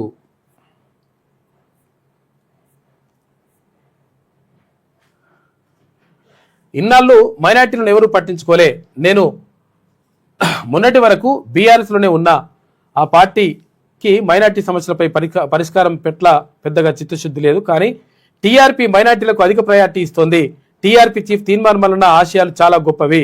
మైనార్టీ ఇంటలెక్చువల్ నేత షాఫరుద్దీన్ హమీద్ చెప్తున్నటువంటి మాట. నిన్న మైనార్టీలతోటి ప్రత్యేకంగా సమావేశం జరిగింది. తెలంగాణ రాజ్యాధికార పార్టీ మైనార్టీలకు అండగా ఉంటుందనేటువంటి ఒక భరోసా ఇచ్చింది. తీన్మార్ మల్లన్న అక్కడికి వెళ్ళి వాళ్ళతో మాట్లాడాడు. ఇన్నాళ్ళు మైనార్టీలను ఎవరూ పట్టించుకోలేదని మైనార్టీ ఇంటలెక్చువల్ నేత షాఫరుద్దీన్ హమీద్ అన్నారు. ఇక జల్పల్లి మున్సిపాలిటీ స్కిల్ డెవలప్మెంట్ సెంటర్లో మైనార్టీ నాయకులతో సామాజిక తెలంగాణ ఇంటలెక్చువల్ ఫోరం శనివారం సమావేశమైంది. తెలంగాణ రాజ్యాధికార పార్టీ లక్ష్యాలు, సామాజిక తెలంగాణ నిర్మాణంపై విస్తృత చర్చ జరిగింది. వీళ్ళందరూ కూడా మొన్న భువనగిరి సభకు కూడా వచ్చేసిండ్రు. చాలామంది ఈ నాయకులు వచ్చి 100% తెలంగాణ రాజ్యాధికార పార్టీకి అండగా ఉంటాం, మేము కూడా ఇందులో కలిసి పనిచేస్తామని చెప్పేసి వాళ్ళు చెప్తున్నారు. తెలంగాణ రాజ్యాధికార పార్టీ లక్ష్యాలు, సామాజిక తెలంగాణ నిర్మాణంపై విస్తృత చర్చ జరిగింది. ఈ సందర్భంగా ప్రముఖ మైనార్టీ ఇంటలెక్చువల్ నాయకులు షాఫరుద్దీన్ హమీద్ మాట్లాడుతూ, తాను చాలా సంవత్సరాలు బీఆర్ఎస్లో పనిచేసినప్పటికీ మైనార్టీల సమస్యల పరిష్కారం, వారి జీవన పరిస్థితులు మెరుగుదల పట్ల ఆ పార్టీ పెద్దగా చిత్తశుద్ధి చూపలేదని విమర్శించారు. కాంగ్రెస్, బీజేపీ పార్టీల వైఖరి కూడా మైనార్టీల పట్ల భిన్నంగా లేదనే భావన ప్రజల్లో ఉందన్నారు. ఎమ్మెల్సీ తీన్మార్ మల్లన్న ఎవరెంతో వారికంతా అనే నినాదంతో తెలంగాణ రాజ్యాధికార పార్టీని స్థాపించడం మైనార్టీలో కొత్త ఆశలను కల్పించిందని చెప్పారు. ఇక టీఆర్పీ మైనార్టీలకు అధిక ప్రాధాన్యం ఇస్తోందని, తీన్మార్ మల్లన్న ఆశయాలు ఎంతో గొప్పవని కొనియాడారు. తమ జీవితాలను మార్చుకునేందుకు ఇదే సరైన వేదిక అని మైనార్టీలు భావిస్తున్నారు. ఇకపై తాము ఏ ఇతర పార్టీ జెండా మోయబోమని, తెలంగాణ రాజ్యాధికార పార్టీయే తమ ఇంటి పార్టీగా భావించి బలోపేతం చేస్తామని స్పష్టం చేశారు. మైనార్టీలకు రాజకీయ ప్రాధాన్యం, నాయకత్వ అవకాశాలు కల్పించే పార్టీగా టీఆర్పీని తీర్చిదిద్దేందుకు కృషి చేస్తామని తెలిపారు. ఇక మైనార్టీల హక్కుల పరిరక్షణ, అభివృద్ధి కోసం తీన్మార్ మల్లన్న నాయకత్వంలో అందరూ ఒకటై పార్టీని బలోపేతం చేయాలని షాఫుద్దీన్ హమీద్ పిలుపునిచ్చిండు అని చెప్పేసి ఒక వార్త కనిపిస్తా ఉంది. నిన్న అక్కడ మైనార్టీ నాయకులతోటి సమావేశం జరిగింది అక్కడ ఓల్డ్ సిటీలో. ఇది శనార్ తెలంగాణలో ఉన్నటువంటి ప్రధాన కథనాలు. అయితే ఒకసారి ఈనాడు చూద్దాం. దివికేగిన స్వర సామ్రాజ్ఞి, భాష ఏదైనా బాణి ఎలాంటిదైనా తన మధుర గాత్రంతో పాటను అమృతతుల్యం చేసిన గొప్ప గాయని ఎస్ జానకి. స్వరాలకు అనుగుణంగా గాత్రాన్ని మార్చుకోగల అద్భుత శక్తి ఆమె సొంతం. తన పాటలతో దశాబ్దాలుగా శ్రోతల్ని ఆనందోళికల్లో ఉర్రూతలూగించి తెలుగు నేలపై జానకమ్మగా ఖ్యాతిగాంచిన స్వర సామ్రాజ్ఞి, సంగీత ప్రియుల్ని శోకసంద్రంలో ముంచేసి దివికేగారు. ప్రఖ్యాత గాయని ఎస్ జానకి అనారోగ్యంతో కన్నుమూత. మూగబోయిన సినీ ప్రపంచం. మైసూరులో అంత్యక్రియలకు ఏర్పాట్లు చేస్తుందంట కర్ణాటక ప్రభుత్వం. ప్రతి పాటలో అమృత ధార అని చెప్పేసి సినిమాలో ప్రత్యేకంగా ఆమె గురించి కథనాలు ఉన్నాయి. నదిలో నీళ్లను నేరుగా ఎత్తిపోయగలిగితే బ్యారేజీలు ఎందుకు నిర్మించారు అని అడుగుతున్నాడు ముఖ్యమంత్రి. తెలంగాణ వాదుల ముసుగులో కాళేశ్వరంపై భరాసా వాదన వినిపిస్తున్న విశ్రాంత ఇంజనీర్లు. గతంలో జరిగిన దోపిడీలు, అక్రమాల్లో వారికి సంబంధం ఉంది. ప్రాజెక్టు బాధ్యతను కిలాడి కమిటీకి అప్పగించం. ఈ కమిటీకి చైర్మన్ కేసీఆర్, సభ్యుడు హరీష్ రావు. ఇప్పుడు అందులో ఈటల కూడా చేరి బరాసా పల్లవి అందుకుంటున్నారు అని చెప్పేసి సీఎం రేవంత్ రెడ్డి ఘాటు విమర్శలు చేసిండు. ఈటలు ఏమన్నా అంటే ఒకసారి చూడు, ఇట్లా కూడా అప్పుడేమో కాళేశ్వరం ప్రాజెక్టు మొత్తం కూడా ఏటీఎంలా మారిందని చెప్పేసి కేంద్ర మంత్రులు అన్నారు, అందరూ అన్నారు ఇక్కడికి వచ్చిన వాళ్ళు. తర్వాత భారతీయ జనతా పార్టీ జాతీయ నాయకత్వం కూడా అన్నది, కేంద్ర నాయకత్వం కూడా. ఇప్పుడు ఈటల అందరూ ఏమంటుంటే చూడండి ఒకసారి. कालेश्वर लिफ्ट इरिगेशन सिंचाई योजना केसीआर परिवार का एटीएम है, एटीएम. కాళేశ్వరం అనేది అవినీతి ప్రాజెక్టు, కేసీఆర్ కుటుంబానికి ఏటీఎం గా మారిందనేది జగమెరిగిన సత్యం, నగ్న సత్యం. 1,00,000 కోట్లు ఖర్చు పెడితే 1,00,000 కోట్లు తిన్నానని చెప్పి వాళ్ళు అనగానే నేను అవును నిజమే తిన్నానని మాట్లాడాను. ఏమన్నా జ్ఞానం ఉందా? 1,00,000 కోట్లు తిన్నానని చెప్పి ఆరోపణ చేస్తే 1,00,000 కోట్లు తిన్నట్ట? ఎంత బ్యాడ్ అండి ఇది, ఇంత నీచంగా ఉంటారా? కాళేశ్వరం ప్రాజెక్టు కొన్ని వందల టీఎంసీల రిజర్వాయర్లు, కొన్ని వందల కిలోమీటర్ల పైప్ లైన్లు. ఎందుకంటే అప్పుడు ఆయన అక్కడ మంత్రులుగా ఉన్నాడు కాబట్టి, ఆ ప్రాజెక్టు నీటిపారుదల శాఖ మంత్రులుగా ఉన్నాడు కాబట్టి అక్కడ ఈటలు అట్లా మాట్లాడుతున్నారని చెప్పేసి అంటున్నారు, విమర్శలు వస్తూ ఉన్నాయి. బోధి పెవిలియన్ కు ఇనుప కంచెలేవి అని చెప్పి కంచెలేవి లేవు, బుల్లెట్ ప్రూఫ్ స్నానాల గదులు లేవు అని చెప్పి సీఎం రేవంత్ రెడ్డి అంటుండే. ఎందుకంటే బుల్లెట్ ప్రూఫ్ స్నానాల గదులు వేయించుకున్నప్పుడు ఏది ఇక్కడ ప్రగతి భవన్లో కేసీఆర్ అప్పుడు నడిరేయి నరమేధం ఫోక్సో కేసు పెట్టారనే కక్షతో బాలిక, ఆమె తల్లి, నాన్నమ్మల దారుణ హత్య, ఆపై భార్య, 2 కుమారులను గొంతు కోసి హతమార్చినట మానవ మృగం. తను అనవసరంగా చంపేసినావు గారు, వేస్ట్గా టీనే. ఇప్పుడు సస్తే ఆరు దర్శనం అయిపోతుండే. అనంతరం పరారి. రంగారెడ్డి జిల్లా షాబాద్లో ఘోరం, నిందితుడిని పట్టేస్తే 2 లక్షల రూపాయలు రివార్డ్ అని చెప్పేసి పోలీసులు ప్రకటించారు. కన్నెపల్లి నుంచే రోజు 2 టీఎంసీలు ఎత్తిపోయొచ్చు. ఏపీలో పట్టిసీమ వద్ద నీటిని వాడుకుంటే తెలంగాణలో ఎందుకు వాడరు? ఇది సీఎం తెచ్చిన కరువు అని చెప్పేసి కేటీఆర్ అంటున్నాడు. ఇది ఈనాడులో ఉన్నటువంటి ప్రధాన కథనాలు అయితే ఒకసారి ఆంధ్రజ్యోతి చూద్దాం. నీలి మేఘాలలో గాలి కిరటాలలో నీవు పాడే పాట వినిపించును ఏవేళ, ఆ తీపి ఇక జ్ఞాపకమే. దిగ్గజ గాయని ఎస్ జానకి అస్తమయం, వయోభారంతో మైసూరు ఆసుపత్రిలో కన్నుమూత. ఇవాళ అక్కడే అధికార లాంఛనాలతో అంత్యక్రియలు ఉంటాయంట. 6 దశాబ్దాలుగా 60 సంవత్సరాల నుంచి 50,000కు పైగా పాటల స్వర విన్యాసం, 20 భారత భాషలతో పాటు జపనీస్, జర్మన్లోనూ గాత్రం. సిరిసిల్లలో సంగీత పాఠాలు, రాజమండ్రిలో కచేరీలు. ఎమ్మెల్యే చిత్రంతో తెలుగులో స్వర విన్యాస అరంగేట్రం అని చెప్పేసి గోవుళ్ళు తెల్లన గోపయ్య నల్లన అని ఆ పాటతోటి స్టార్ట్ అయిందంట. దాదాపు 6 దశాబ్దాల పాటు 20 భాషల్లో 50,000కు పైగా పాటలు పాడిన గానకోకిల ప్రముఖ నేపథ్య గాయని ఎస్ జానకి కన్నుమూశారు. సహజ అనారోగ్య సమస్యతో బాధపడుతున్న ఆమె మైసూరులోని అపోలో ఆసుపత్రిలో చికిత్స పొందుతూ శనివారం సాయంత్రం తుదిశ్వాస విడిచారు. మైసూరు నగరంలోని బన్నూరు రోడ్డులో జానకమ్మకు ఓ ఫామ్ హౌస్ ఉంది. కొంతకాలంగా ఆమె అక్కడే ఒక్కరే ఉంటున్నారు. శుక్రవారం రాత్రి ఆమె శ్వాసకోశ సమస్యతో ఇబ్బంది పడుతున్నట్లు డాక్టర్ తెలిపారు. వయోధిక సమస్యతో ఆమె కన్ను మూసినట్లు జానకమ్మ మనవరాలు అప్సర విద్యుల ఇన్స్టాగ్రామ్ వేదికగా ప్రకటించారు. జానకమ్మ చివరి కోరిక మేరకు ఆమె అంత్యక్రియలు ఆదివారం మైసూరులో జరపాలని నిర్ణయించామని కుటుంబ సభ్యులు తెలిపారు. అభిమానులు సందర్శన కోసం ఆమె పార్థివ దేహాన్ని మహారాజా క్రీడా మైదానంలో అక్కడ ఉంచుతారంట. ఫోక్సో కేసు పెట్టాలని ఉన్మాది నరమేధం, 6గురిని గొంతు కోసి చంపిన కిరాతకుడు. అంత పారే నీటిని ఎత్తిపోయగలిగితే బ్యారేజీలు ఎందుకు? మేడిగడ్డ, అన్నారం, సుందిల్ల గేట్లు మూసి నీటిని నిల్వ చేస్తే ఎత్తిపోతలు సాధ్యమని చెప్పేసి ముఖ్యమంత్రి అంటా ఉన్నాడు. ఇక రైతు డిస్కంలకు లైసెన్సులు క్లియర్ అయినాయంట. పలు షరతులతో మంజూరు చేసిన ఈఆర్సీ. ఆన్లైన్ గేమింగ్ స్విచ్లో పిల్లలు పడతా ఉన్నారంట. ఎందుకంటే మొత్తం దానికి అంకితం అయిపోతున్నారు. పెంపకమో కారణమే, ఆంక్షలు అతి జాగ్రత్త శాపాలుగా మారుతున్నాయి. జ్ఞాపక శక్తి తగ్గిపోయి చదువులో వెనకబడుతురట. ఏది ఆన్లైన్ గేమ్లు ఆడితే పిల్లలకు అవి ఇచ్చేస్తే ఆడుకుంటారని చెప్పేసి ఇది ఇచ్చేస్తున్నారు. ఫోన్లు ఇచ్చేస్తే వాళ్ళు అదే పని మీద ఉంటారు, వాడి మైండ్ కూడా పనిచేయదు. ఇక దేశంలో 30 కోట్ల మంది ఆన్లైన్ గేమర్సు, ఒంటరితనంతో గేమ్స్కు బానిసలవుతున్న వైనం. కీలక విషయాలు వెల్లడించిన తాజా అధ్యయనం. ఆన్లైన్ గేమ్ల కథ. వియత్నాంలో పర్యాటక బోటు బోల్తా 15 మంది దుర్మరణం పాలయ్యారు. హే రామ్ హే రావణ్ ఇంత విద్వేషమా అని చెప్పేసి ప్రశ్నారావణ్ అని చెప్పేసి ఒక ఏమంటారు యూట్యూబర్ ఉంటాడు. అయితే ఇష్టం వచ్చినట్టుగా మాట్లాడిందంట.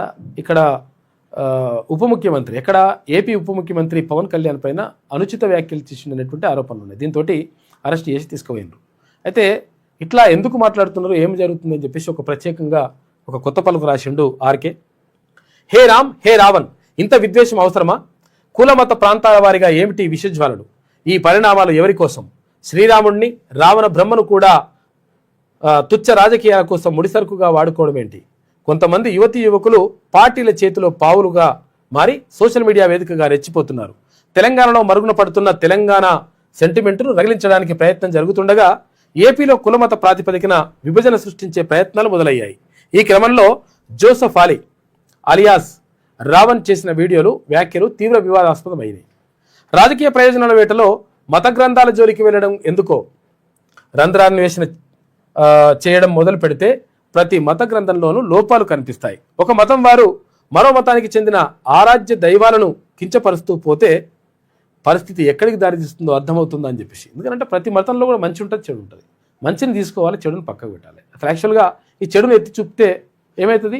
విద్వేషాలు రెచ్చగొట్టినట్టు అవుతుంది. తోలు తీసి డోలు కడతారు. తెలంగాణలో కేసీఆర్ కుటుంబం, ఏపీలో జగన్ అధికారం కోల్పోయాక రాజకీయాల్లో విద్వేషాలను చొప్పించడం మొదలైంది. కేసీఆర్ అధికారంలో ఉన్నంత కాలం ఆంధ్ర తెలంగాణ అన్న భేదభావం ప్రజల్లో కనిపించలేదు. అధికారం కోల్పోయిన తర్వాత అవకాశం చిక్కినప్పుడల్లా ఆంధ్ర తెలంగాణ అనే విభజన తీసుకొచ్చే ప్రయత్నాలు మొదలయ్యాయి. ప్రధాని మోడీ ఈ మధ్య హైదరాబాద్ పర్యటన సందర్భంగా చంద్రబాబు పవన్ కళ్యాణ్ ఇళ్లకు వెళ్లడం, ఆ తర్వాత కొద్ది రోజులకు తెలంగాణ రాజకీయాల్లోకి ప్రవేశిస్తానని పవన్ ప్రకటించడంతో కేసీఆర్ ఉలిక్కిపడ్డారు. ఈ ఉలిక్కిపాడు ఏం లేదు, అంత అవసరం లేదు. కానీ ఏపీ ప్రజల బలహీనత కులం మతం అని గుర్తించిన జగన్ ఆ రెండింటిని వాడుకుంటూ ఇది జగన్ మీద రాయడానికి ప్రయత్నం చేస్తుంటాడు ఆయన ఎప్పుడు కూడా. 1000 క్షిపణులు గురిపెట్టా, నాకు హాని తలపెడితే ఇరాన్ సర్వనాశనం అని చెప్పేసి ట్రంప్ అంటున్నట.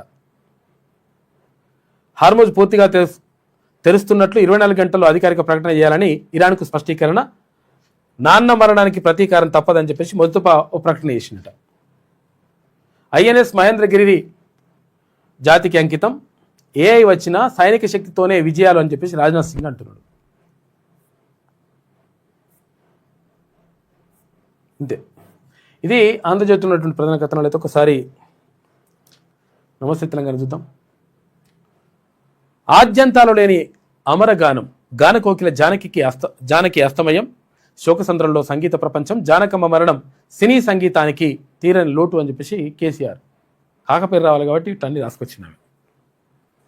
ఉన్మాది మారణకాండ, 2 గంటల్లో 6గురిని కడచేర్చిన కిరాతకుడు, ఫోక్సో కేసు పెట్టారని బాధిత కుటుంబంలో 3గురిని చంపిన సైకో, ప్రశ్నించినందుకు తన భార్య పిల్లలను తాతమార్చిన రాజ్ కుమార్ బెయిల్పై తిరుగుతూ ఘాతుకానికి పాల్పడ్డాడట. షాబాద్ మండలం దైవాలగూడలో ఘటన, రాష్ట్ర వ్యాప్తంగా సంచలనం, ఎస్ఐ సస్పెన్షన్, బాధితురాలు ఆమె తల్లి నాన్నమ్మ హత్య. ఇంటికి వెళ్లి తన భార్య 2 చిన్నారులను నరికి చంపిన రాజ్ కుమార్ ఆపై పరారయ్యండు. నిందితుడి కోసం గాలింపు, 2 లక్షల రూపాయల రివార్డు. కాలయాదకు నిరసన సాగినట.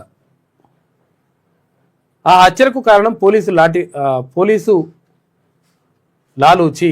ఫోక్సో కేసు పెట్టినా సీరియస్గా తీసుకొని షాబాద్ పోలీసులు నిందితుడిని స్టేషన్కు పిలిపించలే, బెయిల్ పొందే వరకు సహకారం. నిందితుడి నుంచి 2 లక్షల రూపాయల లంచం తీసుకున్నారన్న బాధిత కుటుంబం బెయిల్పై ఆందోళన వ్యక్తం చేయగా వెటకారంగా మాట్లాడారని చెప్పేసి ఆరోపణ చేసిరట. హోంమంత్రిగా సీఎం ఫెయిల్ అయ్యాడని చెప్పేసి 2 పదవుల్లో రేవంత్ రెడ్డి విఫలమే అని చెప్పేసి విపక్షాలు ఆరోపిస్తున్నట్టుగా ఒక వార్త. రోజుకు 6 ఫోక్సో కేసులు, కాంగ్రెస్ పాలనలో చిన్నారులకు రక్షణ కరువు, టాప్ 5 రాష్ట్రాల్లో తెలంగాణ ఉందని చెప్పేసి ఎన్సీఆర్టీ నివేదిక ఇచ్చిందట.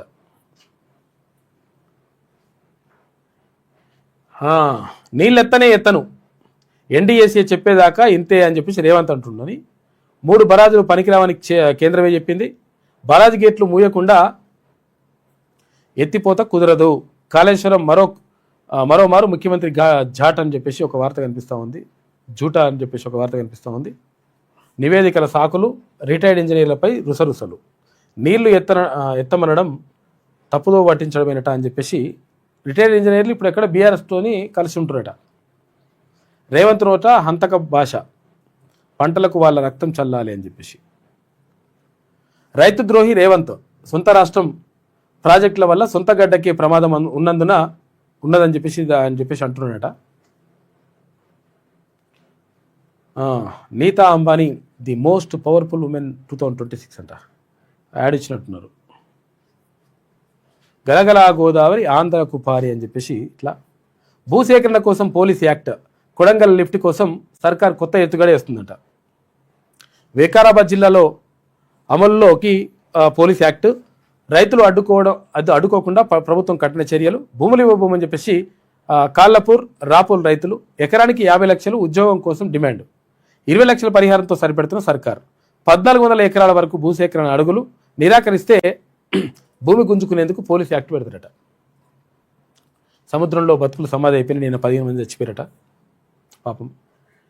రైతు డిస్కంలకు తలూపిన ఈఆర్సీ, విద్యుత్ పంపిణీకి లైసెన్స్ మంజూరు, 4 నెలల్లో కార్యాచరణ మొదలు, సాగు మోటార్లకు మీటర్లు ఉండవని వెల్లడి. ఇక తాగునీటికి కటకటే, నిండుకున్న భగీరథ రిజర్వాయర్లు, వరద రాకుంటే ఇంతే సంగతులంట. హైదరాబాద్కు పొంచి ఉన్న ముప్పు దృష్టి సారించాలని రేవంత్ రెడ్డి అని చెప్పేసి ఒక ప్రత్యేక కథనం వేసింది ఈమె. మొత్తం మీద జరుగుతున్నటువంటి పరిణామాలు ఇట్లా ఉన్నాయి. ఏది ఏమైనప్పటికీ ఇక్కడ బిగ్ క్లాస్, బీసీలు అంటే బిగ్ క్లాస్ కాబట్టి ఈ బిగ్ క్లాస్లో ఎవరెవరు ఉంటారు, బీసీ, ఎస్సీ, ఎస్టీ, మైనార్టీలు అందరూ కూడా ఉంటారు. కాబట్టి అది క్లారిటీ ఇచ్చిండు తీర్మానం ఇవాళ. ఎందుకంటే అసలు చాలామందికి ఒక కన్ఫ్యూజన్ ఉంది. అసలు యాక్చువల్గా బీసీల గురించే మాట్లాడుతూ ఎస్సీ, ఎస్టీ, మైనార్టీల గురించి మాట్లాడరా అని. 100% బీసీలు అంటేనే బిగ్ క్లాస్. ఆ బిగ్ క్లాస్లో వీళ్ళందరూ కూడా ఉంటారు కాబట్టి మీరందరూ అందులో భాగస్వామ్యం ఉంటుంది కాబట్టి అందరి గురించి మాట్లాడతాం. 100% బాధితుల పక్షానే నిలబడతాం.